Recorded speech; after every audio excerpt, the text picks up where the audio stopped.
नमस्ते सदावत्सल्य मातृभूमि। समाज के बीच में एक कुरीति, उस कुरीति पर सुप्रीम कोर्ट के लगातार ऑर्डर और उन ऑर्डर्स के बाद अब इलाहाबाद हाई कोर्ट ने एक ऑर्डर किया है। बहुत 2 जजों की बेंच ने बड़े मज़ेदार ऑर्डर किया है और उस ऑर्डर को देखने समझने की आवश्यकता है। आजकल जो लिविंग में खासतौर से इंटरफेथ लिविंग में रहना पसंद लोग करने लगे हैं, उसके लिए तो बड़ा इंपॉर्टेंट है। केस का नाम है Kiran Rawat and others versus state of Uttar Pradesh through secretary home Lucknow. आप लोग पढ़ना चाहें तो बहुत अच्छा जजमेंट है, कोर्ट नंबर 10 ने दिया था। Writ petition, criminal miscellaneous writ petition number 3310 3310 of 2023। Judgement मैंने आज ही पढ़ा, इसलिए मुझे लगा कि अभी कुछ दिन पहले ही प्रोनाउंस हुआ। 2 जजेस, honourable justice Mrs Sangeeta Chandra, honourable justice Narendra Kumar Johri, इनका जजमेंट है। मामला पहले समझते हैं कि मामला है क्या। मामला ये है कि एक 29 वर्ष की लड़की है और 30 वर्ष का लड़का है। लड़की हिंदू है और लड़का मुसलमान है। दोनों लिविंग में रह रहे हैं। लड़की की माँ ने एक एफआईआर दर्ज करवाई और एफआईआर दर्ज करवाकर ये कहा कि लड़की को बरगलाकर वो लड़का ले गया है। पुलिस ने उसको उठाने का, चूंकि उत्तर प्रदेश का मामला था तो आप जान ही रहे हैं उत्तर प्रदेश इस समय कितना कानून के मामले में कितना संजीदा है। बहुत तेज़ी से इस तरह के विषयों जो सोसाइटी को ख़राब कर रहे हैं, उस तरह के विषयों पर तो बड़ी तेज़ी एक्शन लेता है। पुलिस ने लड़के लड़की को ढूंढना शुरू कर दिया। लड़की और लड़के को जब पता लगा तो उनको लगा कि इलाहाबाद हाई कोर्ट उनको रिलीफ दे देगा। ये जो मैं इलाहाबाद हाई कोर्ट शब्द इस्तेमाल कर रहा हूँ, कुछ लोग लिखेंगे, निश्चित रूप से लिखेंगे साहब उसका नाम प्रयागराज हो गया है, क्योंकि हर बार जब भी मैं इलाहाबाद हाई कोर्ट कहता हूँ तो कुछ ना कुछ लोग लिखते ज़रूर हैं उसका प्रयागराज नाम हो गया। जिले का नाम प्रयागराज हो गया है। हाई कोर्ट का नाम आज भी इलाहाबाद हाई कोर्ट है और हाई कोर्ट का नाम राज्य सरकार बदल नहीं सकती। हाई कोर्ट का नाम तो केवल हाई कोर्ट बदल सकता है। खैर, वो resolution high court supreme court की सहमति और बड़ा लंबा प्रोसीजर है उसका, वो चाहे तो बदल लें। ऑनरेबल इलाहाबाद हाई कोर्ट में मामला गया, 2 जजों की बेंच में पड़ा। कोर्ट ने कहा कि भाई पहले तो कहा हम इस पर रिलीफ दे नहीं सकते। बड़ी सारी बहसें हुई। ये कहा गया कि साहब सुप्रीम कोर्ट ने जब लिविंग रिलेशन को वैलिड कर दिया है, सुप्रीम कोर्ट ने जब सेक्शन 497 आईपीसी का उसको ख़त्म कर दिया है, अपने ही पति को छोड़ दो दूसरे शादीशुदा भी किसी के साथ रहे तो फिर वो अपराध नहीं है। शादीशुदा पति किसी दूसरी महिला के साथ रहे तो अपराध नहीं है। शादीशुदा महिला किसी दूसरे पुरुष के साथ रहे तो अपराध नहीं है। यहाँ तक कि अगर सेम होमोसेक्सुअल लोग रहते हैं तो भी कोई समस्या नहीं है।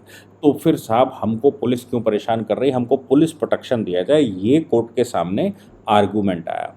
ये भी कहा गया कि लता Singh versus state of Uttar प्रदेश 2006 का जजमेंट है और ये कहा है कि लड़का और लड़की अगर दोनों बालिग हैं तो फिर उनके बीच में वो कैसे रहते हैं, इस बात को लेकर रोक नहीं लगाई जा सकती। आप उनको रोक नहीं सकते क्योंकि उनके कंफर्ट में आप कहीं से इंटरवेंशन नहीं कर सकते, ये बात कही गई। हाई कोर्ट ने 2-3 तर्क दिए। हाई कोर्ट ने कहा कि पहले तो ये जो है रिट पिटीशन का इस्तेमाल इसके लिए नहीं होना चाहिए कि हम आपको प्रोटेक्शन दें। दूसरी बात ये है कि अगर माँ बाप को लगता है कि लड़की को अगवा किया गया है, बहकाया फुसलाया गया है, तो माँ बाप का भी अधिकार है कि वो एफआईआर दर्ज करवाएंगे। अब इसके बाद दोनों अथॉरिटीज़ को, दोनों मेल और फीमेल को अथॉरिटी के सामने जाना चाहिए, एप्रोप्रिएट अथॉरिटी के सामने वो कहे कि भाई हमने क्या किया क्या नहीं किया, या हम कहाँ पर हैं, हम कौन हैं, हम क्या करना चाहते हैं, मेरे पास क्यों चले आए, हम उसको नहीं करना। लेकिन जो हाई कोर्ट ने ऑर्डर किया वो मुझे लगता है कि सबको समझने वाला है, सबको समझना चाहिए कि हाई कोर्ट का ऑर्डर क्या है। हाई कोर्ट ने कहा कि देखो भाई, जो लिविंग की बात आती है, ऐसा कोई कानून नहीं है या कोई ऐसा नियम नहीं है जिसमें ये कहा जाए कि बिना शादीशुदा का जोड़ा नहीं रह सकता। ऐसा कोई नियम नहीं। शादीशुदा होनी चाहिए, बात ठीक है, वो प्रिस्क्राइब्ड है। लेकिन अगर शादीशुदा नहीं है और 2 लोग एक साथ रहते हैं तो हिंदुओं में कोई समस्या नहीं है। दूसरी बात यह है कि जो डोमेस्टिक मैरिज है, डोमेस्टिक वायलेंस का कानून है, जो जब 2 लोग रहते हैं तो डोमेस्टिक वायलेंस के कानून में भी हम मान लेते हैं कि सुप्रीम कोर्ट ने डोमेस्टिक वायलेंस को डोमेस्टिक रिलेशन में बदल दिया था। और लंबे समय तक अगर 2 लोग रहते हैं साथ में तो फिर उनके बीच में वायलेंस होता है तो उसको डोमेस्टिक रिलेशन वायलेंस माना जाना चाहिए, वो भी बात ठीक है। तीसरी बात जो हाई कोर्ट ने कही, उन्होंने कहा कि हिंदुओं में सक्सेशन, हिंदुओं में लंबे समय तक अगर कोई लिविंग में रहता है और सोसाइटी उसको पति पत्नी की तरह स्वीकार करती है या पति पत्नी मानती है तो फिर वो मैरिज मान ली जाती है। ऐसी परिस्थिति में हिंदुओं में लड़की का सक्सेशन हो, लड़की सक्सेशन कर जाएगी, पूरी प्रॉपर्टी का सक्सेशन कर जाएगी और एक हिस्सा उसको मिलेगा। मतलब बच्चे अगर 3 बच्चे और महिला है तो 1/4 चारों को मिलेगा। मुसलमानों में ऐसा नहीं है। अभी आपने एक जजमेंट मद्रास हाई कोर्ट का पढ़ा ही होगा, कल आज ही आया। मद्रास हाई कोर्ट ने कहा कि महिला अगर कोई काम नहीं करती, पति उसका कोई काम करता है और पति ने कोई प्रॉपर्टी बनाई है तो फिर महिला का 50% अधिकार उस पर है। क्यों? क्योंकि महिला पढ़ी लिखी बहुत बार जॉब छोड़ती है, अपने सपनों को मना करती है, वो घर परिवार पालन करती है, पति का सहयोग करती है, दोनों के सामान्य सहयोग से पैसे जो बचते हैं उनसे वो प्रॉपर्टी बनाते हैं। इसलिए हिंदू मैरिज में, हिंदू सक्सेशन में महिला को 50% सक्सेशन का अधिकार होना चाहिए, क्योंकि पति की जो प्रॉपर्टी बनी उसमें वो अर्धांगिनी नहीं है केवल, वो अर्ध अधिकारी भी है। यानी कि अर्धांगिनी के साथ साथ उसकी प्रॉपर्टी में 50% की पार्टनर है। भले ही पति ने सैलरी लेकर प्रॉपर्टी खरीदी हो और भले ही पति के नाम प्रॉपर्टी हो, कोई फर्क नहीं पड़ता कि प्रॉपर्टी पत्नी के नाम खरीदी गई कि पति के नाम खरीदी गई। अगर सैलरी लाकर खरीदी गई थी, वो पैतृक संपत्ति नहीं थी, तो फिर उस पर 50% का अधिकार है। और जो पैतृक संपत्ति है उस पर तो कोपर्सनरी बनती ही है, एक हिस्सा मिलेगा। ये हिंदुओं में कानून है। एक बात और कही गई कि भाई हम इनको मैरिज मान लेते हैं, हिंदुओं में तो माना जा सकता है क्योंकि कोई कानून नहीं है, और कोर्ट ने भी कहा। सवाल यहाँ पर कोर्ट ने ये कहा कि व्हाट अबाउट द मुस्लिम्स, जब इनमें से कोई एक मुसलमान हो। तो पहली बात, मतलब बहुत सारी कोडिंग की है, इसमें कहा है कि हिंदुओं में एक हिस्सा मिलता है, लेकिन मुसलमानों में डिफाइनाइट है कि पत्नी को 1/8 मिलेगा, 1/8 पत्नी को मिलेगा, ये डिफाइनाइट है। दूसरी बात ये भी है कि मुसलमानों में जो बहुत इंपॉर्टेंट बात मुझे लगता है कि सुनने लायक है, समझने लायक है, ऑनरेबल हाई कोर्ट ने कहा कि मुसलमानों में चूंकि ये पर्सनल लॉ है। अब देखो, ये बात यहाँ समझने की आवश्यकता है कि कोर्ट ने मतलब किस तरफ इसको मोड़ा है। हम लगातार पिछले कुछ दिनों से बहसें कर रहे हैं, मैं भी कई चैनलों पर रहता ही हूँ और ये बहस चल रही है कि साहब यूनिफॉर्म सिविल कोड नहीं आना चाहिए, मुसलमानों का कोड अलग रहना चाहिए, हिंदुओं का कोड अलग रहना चाहिए। कम से कम ये पर्सनल लॉ है, शादी का, सक्सेशन का, एडॉप्शन का, मेंटेनेंस का, ये सब कुछ अलग होना चाहिए। ये लगातार मुस्लिम समाज जो विरोध करने लायक है या कर रहा है, वो लगातार ये बात कह रहा है। मुझे लगता है जनरल मुसलमान शायद ना कर रहा हो, लेकिन ये जो ठेकेदार मुसलमानों के हैं, जो अपने आप को नेता बताते हैं, ये तो लगातार कह रहे हैं कि साहब हमारे पर्सनल कंफर्ट में आप इंटरवेंशन कर रहे हो। लेकिन क्रिमिनल लॉ के बारे में ये एक भी बात नहीं करते। ये नहीं कहते कि मुस्लिम क्रिमिनल लॉ होना चाहिए, लेकिन सवाल ये पैदा होता है कि मुसलमानों जो सिविल लॉ है, ये मुस्लिम्स में यही सिविल लॉ कुछ क्रिमिनल में भी कन्वर्ट हो जाता है। जैसे मुसलमानों में किसी लड़की को देखना, किसी को छेड़ना शादी से पहले, या उसके साथ सहवास करना, ध्यान दीजिए, छेड़ना, उसको स्टॉकिंग करना, उसको घूरना, उसके साथ सहवास करना, ये सारी चीज़ें कुरान के, पवित्र कुरान के, कोर्ट ने कहा है कि पवित्र कुरान के चैप्टर नंबर 24 यानी कि 24वीं सूरा में जहाँ पर ये रिलेशंस दिया है, सूरा नंबर 24, आयतें तो शायद नहीं लिखी हैं, लेकिन सूरा नंबर 24 में ये व्यवस्था दे रखी है कि ऐसे स्टॉकिंग करने वाला, छेड़ने वाले को पब्लिक के बीच में 100 कोड़े मारे जाएं, पब्लिक के बीच में 100 कोड़े लगने चाहिए।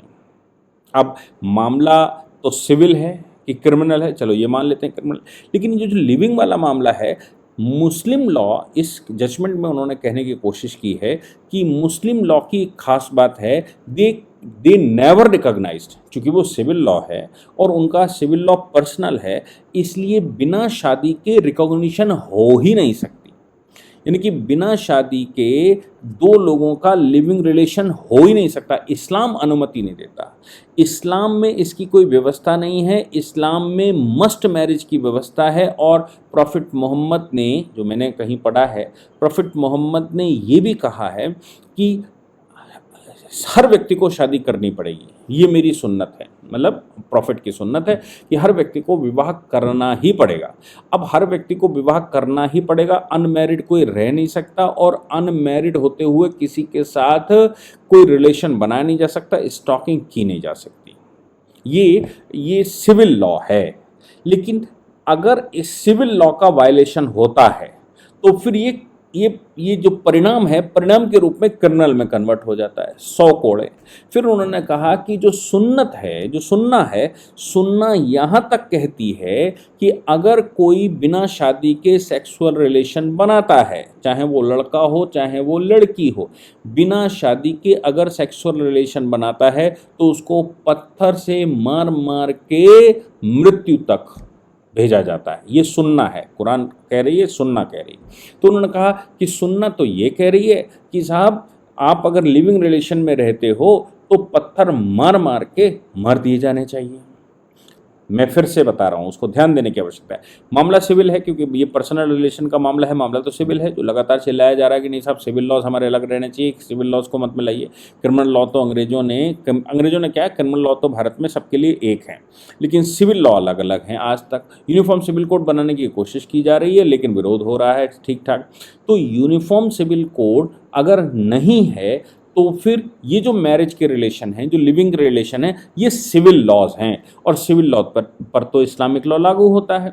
इसलिए सिविल लॉज पर अगर इस्लामिक लॉ लागू होता है तो ध्यान देने की बात यह है कि ऐसे व्यक्ति को, चूंकि वो क्रिमिनल में कन्वर्ट हो जाता है, उसका जो परिणाम है वो पनिशमेंट है। मैं ये मानता हूँ कि क्राइम की डेफिनेशन क्या है भारत में। क्राइम की डेफिनेशन ये है, अगर किसी पीनल लॉज के द्वारा कोई चीज़ अपराध घोषित की गई हो तो वो क्राइम है, ये परिभाषा है।